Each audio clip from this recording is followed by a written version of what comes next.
रामचरितमानस में भगवान राम के सबसे महत्वपूर्ण दूत अंगद से,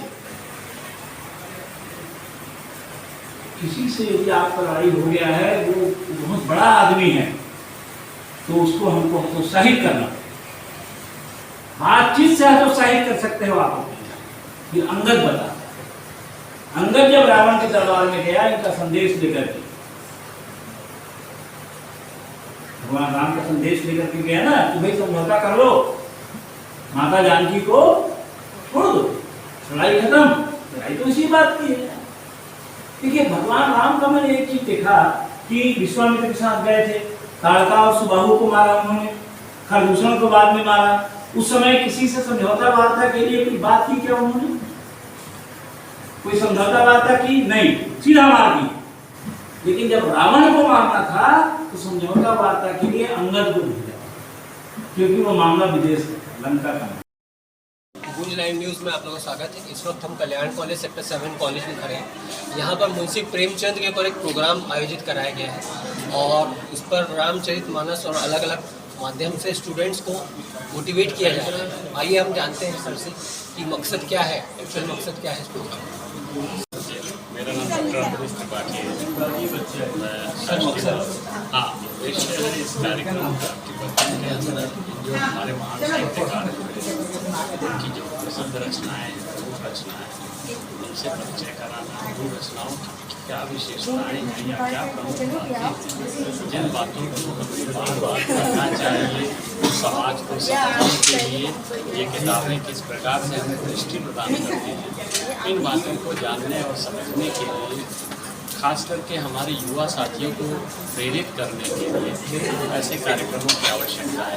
महाविद्यालय को या समाज को इसी उपलक्ष्य में समाज रामचरितमानस का कितना इफेक्ट पड़ता है इस दवाई? देखिए रामचरितमानस में जो जिन रामचरित के गुणों को आदर्श रूप में बनाया गया, चाहे वह त्याग हो, क्षमा हो, कर्मठता हो, कर्मशीलता हो या संघर्ष की जो भावना है, कभी निराशा नहीं आने देने की भावना है, ये हमारे लिए, हमारे युवाओं के विद्यार्थी जीवन में बहुत ही महत्वपूर्ण है। इससे विद्यार्थी सदैव प्रेरित होते हैं और अपने कर्तव्य पथ पर आगे बढ़ते हैं। हनुमान का जो चरित्र है वो हमें सीधे सीधे कर्तव्य की प्रेरणा देता है। तो इस वजह से ये सब चीज़ें हमारे समाज के निर्माण में, युवाओं के मानस के निर्माण में बहुत बड़ी भूमिका निभाती है। काम कराए हैं मुझसे, तो इसका मकसद क्या है?